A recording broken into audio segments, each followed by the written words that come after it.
Alright, what's up and welcome to the channel. My name is Heckshot and thank you for joining us. And it kind of feels like the days of old with the original Shield and the LC9S, but now we have the revamped versions from Smith & Wesson and Ruger here. Of course, we have the Shield Plus and the Ruger Max 9. So I'm going to tell you everything I know about these, pros and cons, and at the end of the video, we're going to tell you which one we like the best. All right, that video you've seen before, our video played is from the USCCA. If you are a law-abiding gun owner in the United States, check them out because they give you all kinds of tools and resources as a concealed carrier for better situational awareness, all kinds of awesome things that they offer you, plus the added benefit of self-defense liability insurance. So it's a really great product. I'm gonna leave a link down below, and of course you can go over and check them out. And of course, our patrons, we really appreciate your support and what you do for our channel here, and subscribers, people that watch us constantly, man, thank you for all your support. So let's go ahead and get started here. We'll cover some of the basics here. I did do in the LC9S, or I'm already calling it the LC9S. In the Max 9 review, I did do a comparison with specs on these, all right, so you got an idea where these guns fit. So we're not going to cover too much of that, but I will show you again, you know, side-by-side comparisons. Just know they are super close to each other. So what has changed? Let's start with the Shield Plus. Almost 100,000 people have seen the video of this gun, of our original review of this gun. So that's pretty amazing, dude. For a channel our size and 100,000 views in what, 3 weeks? That's pretty awesome. So thank you. So we have front and rear slide serrations. This is pretty much a carryover from the M2.0. The Shield, this is basically the same size as the original Shield, except now we have a flush 10-round mag and we have an extended 13-round mag. And this grip texturing is a little bit more subtle, in my opinion, than the M2.0 version, but it still has a really nice feel in the hand. So if you want to get an idea what that extended mag looks like, you know, I get the pinky on, and then with the flush mag, it's about halfway off. Okay, so there's that for reference. We have our slide stop, which on this one can be used as a release as well. We have a 3-dot steel sight setup. All right, so pretty basic there. There's a couple of different variations of the new Shield Plus too, by the way. We have a loaded window where you can see brass down in the chamber, and that is pretty much it. And of course, an updated trigger. We'll talk about that after the shooting part of the review. So one 10-round mag, one 13-round mag. On the Ruger Max 9, I feel like they did a few more changes than what Shield or what Smith & Wesson did with this version of the Shield. Again, there is a Performance Center version that would come with fiber optics and an optics plate. All right, so just keep that in mind. I just don't have that version to show you. But we have front and rear slide serrations. We have, again, the optics plate, variety of optics you can put on here. I opted to not put an optic on it. Blacked out rear sights, and then a fiber optic front sight with a tritium insert. So you get kind of the best of both worlds there. You also, again, have kind of a more aggressive grip texturing. So, of course, we'll show this up close so you all can actually see it.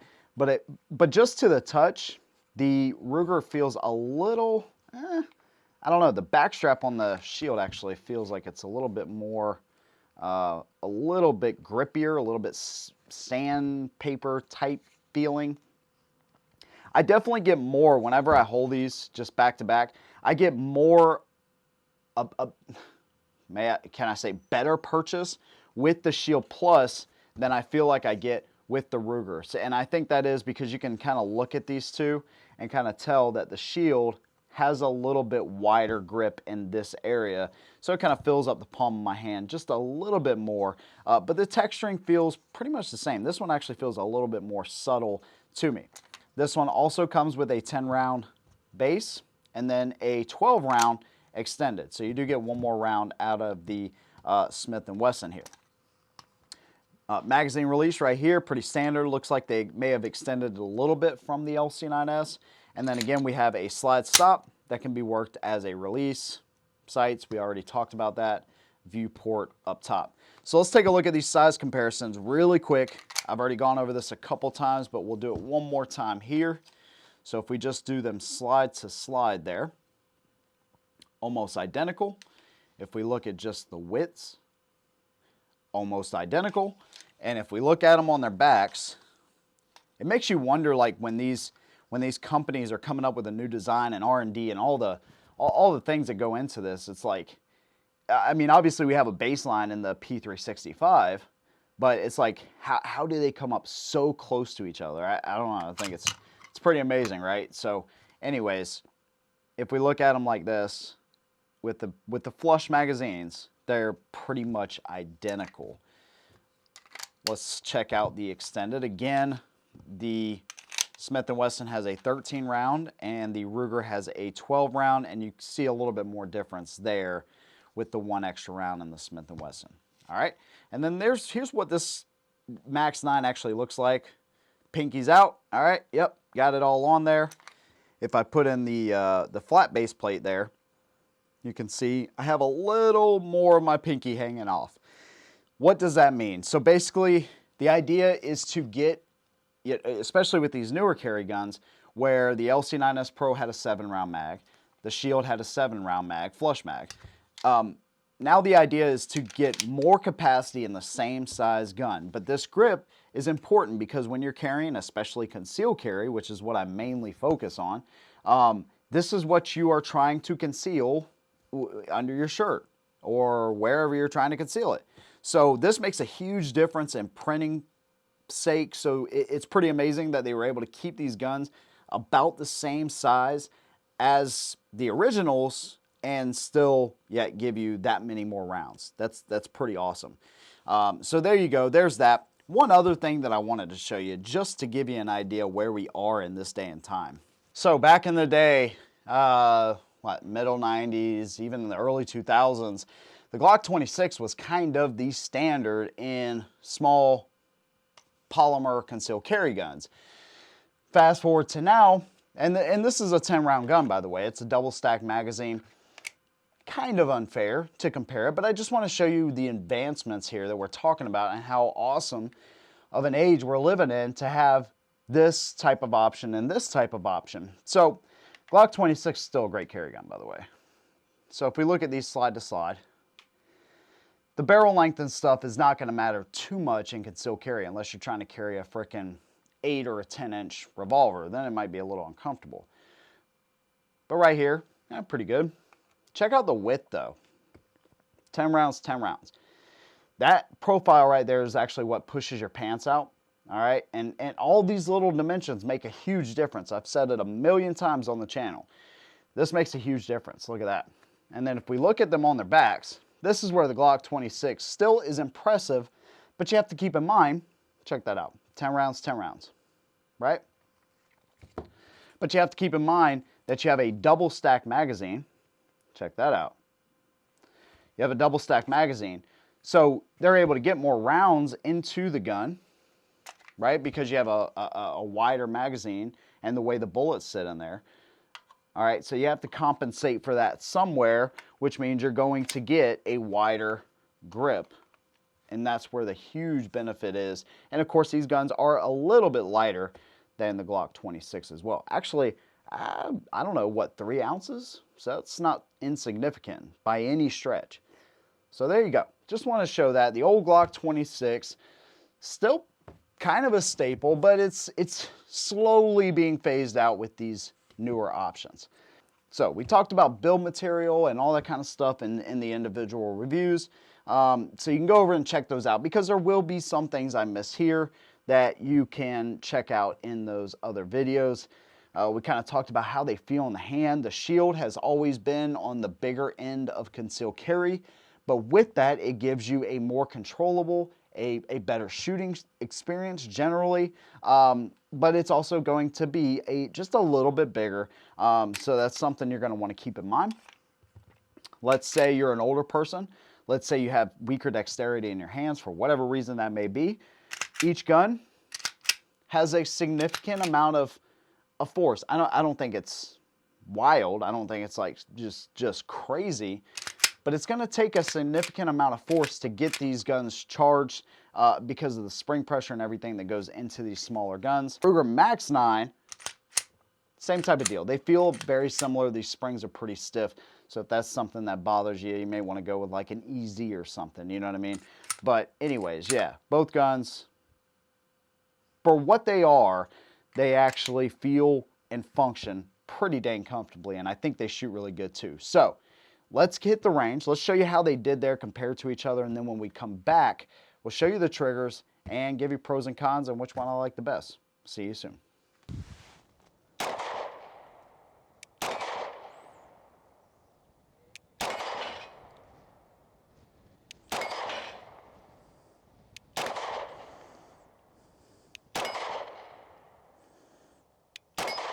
Come on.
All right, so hopefully y'all enjoyed that. You got to see me run a little bit, which I've never done, but I really wanted to get an idea of getting the blood pumping a little bit and really seeing what these guns were capable of, like under pressure. I don't do that enough. We don't do that enough. So I really wanted to get an idea, especially with these smaller guns, and they both performed very well. Let's go over the triggers here really quick. These guys are very different in the way they approach the trigger. Smith & Wesson has changed their trigger dramatically. So let's look at that. You now have a little blade right here. There's no sharpness to it. This is a flat trigger from them, and man, it's a good one. Check this out. You hit the wall, and it breaks. And there's the reset. The days of old Smith & Wesson triggers are gone, and that's a good thing. Great job on the trigger. This is really a nice, clean trigger. It's not too light. I don't like light triggers in my carry guns. Let's check the weight here really quick. Let's see if I can get this a good pull. And that's 6 pounds there. Let's try it again, of course. 5 pounds, 14 ounces. So sub 6 pounds. You know, sometimes I kind of get different readings with this thing. See, I pulled more towards the top. Hold on. 5 pounds, 4 ounces. So either way, 5.5 to 6 pounds. Very nice job there. Let's check out the Ruger Max 9. I don't know if they've changed it. It really feels like the same exact as the LC9S, which back in the day was one of the best for a smaller gun like this, and a striker fire gun at that. All right, not a whole lot of room for a gloved finger in either one, really. I guess once you get it to there, it wouldn't matter so much, but getting your finger in there, they both have kind of smaller little openings here in the trigger guard, so just keep that in mind. But we get to the wall here, a little bit of creep, definitely feels heavier, and then it breaks, reset. All right, resets out a little bit further, if that means anything to you. Now, what is that going to mean if somebody is on top of you trying to hurt or kill you? Probably not a whole lot, so let's just be real with it. But just for comparison's sake, 7 pounds. Now, I know I was getting a higher reading. Make sure you take that part out. I know I was getting a higher reading in the video. 7 pounds. It does feel heavier, but 6 pounds, 11 ounces. I think that's about what I was getting in the regular review. So right at 7 pounds almost. So 6.5 maybe to 7. I don't know. I don't know what the manual says, but it's right there. I feel like it needs an update for sure. When it comes to triggers and how they feel, I think the Shield has a better trigger. And I think that really showed at the range too. I think we consistently got better grouping with the Shield. Now, when we did the little running drill, I felt like this one was actually a little bit more, just a little bit more on target with each shot. So, pros and cons. Let's get into it. One of the biggest things me and Mrs. Heckshot both agree on is the fiber optic sights, the contrasted rear sight. This is a much better setup. The 3-dot setup is good, but again, it's very limiting. If it's dark outside, low light, your eyes are bad, my eyes are bad, then this is not a great setup. Plus, it's nice to have just a little bit of contrast in those sights to help you out when it's really bright outside. Sometimes that white, sometimes it could be kind of a little bit, not reflective, but sometimes it disappears a little bit in the really bright light. This is a really nice contrast for those two. So the sights, this thing is amazing. I like that they came with the optic ready version right out of the gate. There are a couple of different options with this. You can go with it without a safety if you want, and on the Shield you can as well. But there's like 6 different versions of this one. Again, you do have one with an optic plate. The standard one just does not come optic ready, so just keep that in mind. So the standard version on the Max 9 does come optic ready, so to me, that's a good thing, because that's the way the market's going anyways. Let's talk about carry here really quick, because these are what these are designed for. So the way I'm carrying the Shield, I kind of already touched on it. Holster, something to keep this very simple and very minimal. The one thing I hate is taking a smaller gun like this and having a bunch of material and all that kind of stuff around it. So this Kydex style holster, it keeps it secure. I know that, you know, when I load one up in the chamber, it's going to be safe and ready right there on my hip. I like to carry it inside the waistband. So this is how I prefer to carry, of course, with the gun belt, the Core Essentials gun belt. And the Ruger Max 9 is going to be no exception as soon as Holster comes out with a holster. So there you go. And I've been carrying the Shield Plus since it came out. And like I said, it's just like the Shield, except I get more rounds, so that's a good thing. But I at least wanted to show you exactly how I'm carrying. If you followed the channel at all, you know that we use Holster almost exclusively. Although for a smaller gun, I was using the Urban Carry inside the waistband system a little bit as well. That's good for certain situations, but for smaller guns, even smaller than this, I don't like that system for the bigger ones, okay? So there's that. To me, when we talk about triggers, I think the Shield has a much better, superior trigger, if you will. That's just my opinion out of the box. It's a little bit lighter, but more importantly, it's a little bit cleaner. That 1 ounce or so, I could deal with that. This is a self-defense gun, guys. I'm not looking for pinhole style accuracy. I'm looking for an accurate gun, not a super precision type gun. I feel confident with both. I just think this has a much better trigger. This one has much better sights. As far as the serrations and working the gun, I prefer the Shield Plus because it is a little bit bigger. It fits my hand a little bit better.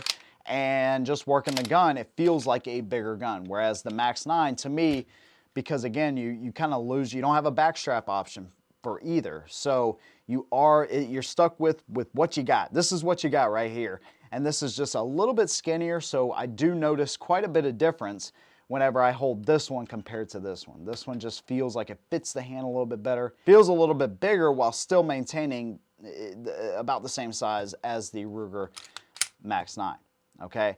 Other than that, the function and everything of them, the magazine release on both, I think Smith & Wesson has always done a nice job. They both have metal mags, so they're able to pop out really easily, right? Lock this back, see how it does. I mean, we didn't have any issues with either one, so that was a good thing. I think as far as value, you get a little bit more with the Ruger because, again, you already get the optics plate. You get the fiber optic front sight with the tritium insert. Both of them come with 2 magazines. So I guess it really just depends on which version of the Shield Plus you actually would go with to determine those things. But I do like the idea that Ruger actually came right out of the gate and gave you this and these sights straight from the factory. So cons, I already kind of mentioned this a little bit. I'm not a fan of this backstrap. I think it needs to be widened a little bit. And I think the trigger needs an update, something serious. Other than that, the takedown compared to this, you know, you have to push a pin out through this side and do all that kind of stuff. With the Shield, it's a little bit easier. Cons on the Shield. I think these slide serrations, again, they do what they're supposed to do. I just wish they went up further on the slide just a little bit more. Also, it would have been nice from the factory to have an optic plate here and maybe to have some updated sights to totally separate itself from the original Shield and even the M2.0. Although some of these things were good, like the grip texturing and all that kind of stuff, it just would have been nice to see an entire revamp. Hey, who am I? I'm just a guy that reviews guns on YouTube, but that's my opinion there. Let's talk about recoil control too, because this is something that I or muzzle rise or felt recoil. I really noticed a more significant felt recoil with the Max 9. It's kind of surprising. It's a little bit lighter, but I think most of that has to do with the additional backstrap space there that I'm kind of losing. Like I said, because they're both about the same. I did notice how the Ruger, it kind of has a little bit higher of a bore axis. So if I just kind of hold them like this so you can see how high they rise in my hand, you see that? That's not something that I make a determining factor on whether I'm gonna buy or carry that gun or anything like that. But that little bit of bore axis, a little bit higher bore axis on the Ruger, definitely did make a difference as far as the muzzle rise and even the felt recoil. I think more of the felt recoil was the fact that I don't have as much of a palm swell back here to really fill my hand and fill that gap to give me more of a balance feel, I should say. But I did want to mention that. I don't know, I hope it comes through on the videos, but this one definitely did have a little bit more muzzle rise and felt recoil for sure, as far as the cons on the Shield Plus. So which one do we like better is the question now we're going to answer that we've gone through all of this stuff. I like the Shield Plus better. I just think it fits my hand better. I feel more comfortable with it. Although I shoot the Max 9 really freaking good, I think, for what it is. I like the Shield Plus better. That's just my opinion. Miss Heckshot kind of surprised me. She said she likes the Max 9 better. And it came down to a couple things. The sights, and she thought it was easier for her to just shoot at those 10 to 12 yard distances that we did. So hopefully this format is a little bit better for you, where we kind of shorten the time by doing more videos, giving you more information in little pieces, and then having a main video to kind of complement everything else that we're doing. So if you like this style where it's a little bit shorter, let me know down below. I'm not going to trim it down to 5 minutes or 10 minutes probably even, but I have no interest in doing that, just saving a little bit of time. So some of the specs and things like that you can get in other videos that we do. So anyways, I also want to hear your opinions on the Max 9 and the Shield Plus. Which one do you like better and why? Let me know down in the comments below. If you're not a subscriber, just hit that little red button. Doesn't cost you a thing. Thank you for watching. We'll see you in the next one. And as always, hold them down.